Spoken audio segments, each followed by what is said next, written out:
I joined Young Legal Aid Lawyers because I wanted to meet like-minded people who really care and are passionate about social justice and really want to make a change to the legal aid system in a positive way. The thing that I really appreciated was actually just meeting like-minded people and getting that support, because it's a really, really tough profession to start out in. It's been a really good way actually to sort of keep you inspired about what you're actually doing and know why it's important. It is nothing short of terrifying that a single issue campaign born in the back room of an office in Harlesden in 2005 is now needed more than ever. 10 years ago, I would not have believed any government would make massive cuts to the remit of services on top of the funding cuts. Changes to the scope of legal aid have left vulnerable people completely cut off from certain parts of the law. People who join YLAL are people who vote for justice, people who care about social justice. YLAL has become not only an inspiration to the profession and a voice against the cuts, but has also created amazing lawyers who inspire each other to keep going. We must make sure that the politicians we elect do not demean the notions of equality, fairness and justice by preventing people from accessing the courts. If I could ask, maybe starting on my left and working across, the first question, what are your top 3 priorities on legal aid? We have a Lord Chancellor who's been found to have acted unlawfully around 7 or 8 times by the High Court. If this was somebody who was in private industry, he would have been fired. It is an unacceptable record.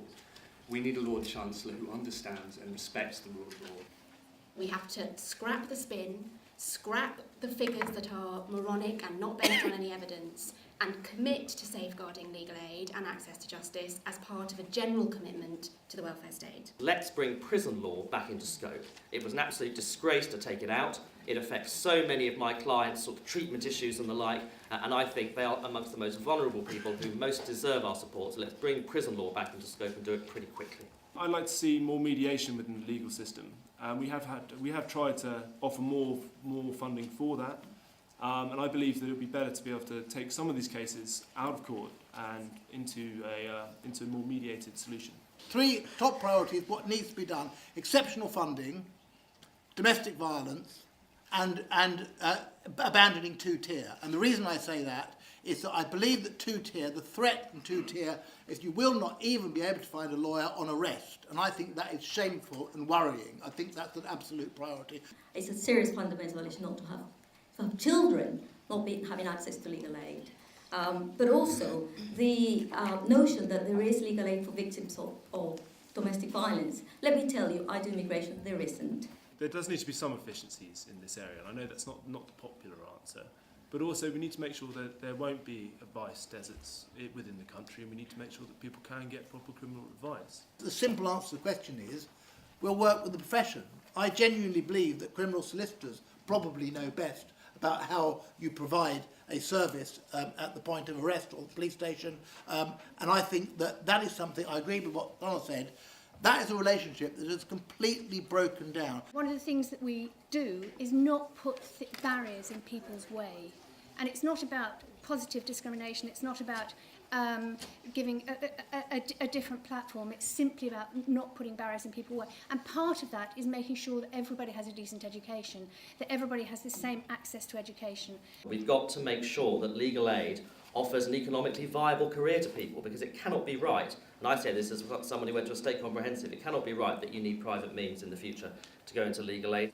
I think the Ministry of Justice should reconsider reinstating the training contract grants, which I think Solange was referring to. It's a small investment that helps diversify the profession no end. When a government says we've got to cut funding, we've got to cut legal aid, including for judicial review, and they are losing judicial reviews again and again, you have to be very, very sceptical about their motivation for doing that.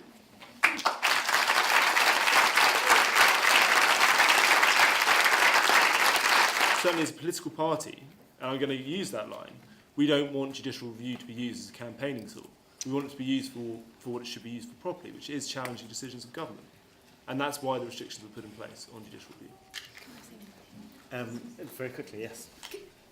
I lay down the challenge now, because this line is trotted out again and again, to name one judicial review that has been legally aided that has solely been used as a campaigning tool.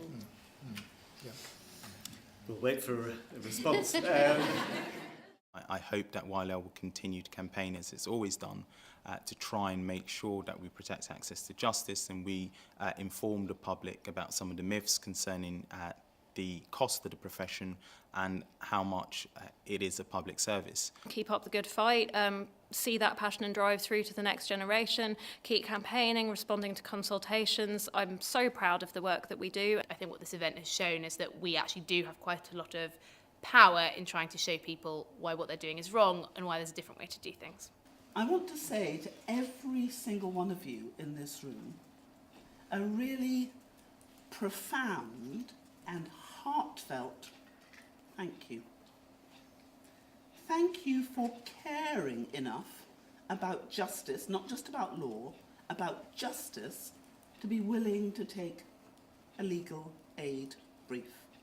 Thank you for caring about people who have no voice. Thank you for staying in the system when everybody will tell you that if you are wanting to do legal aid, passionate about legal aid, you are crazy.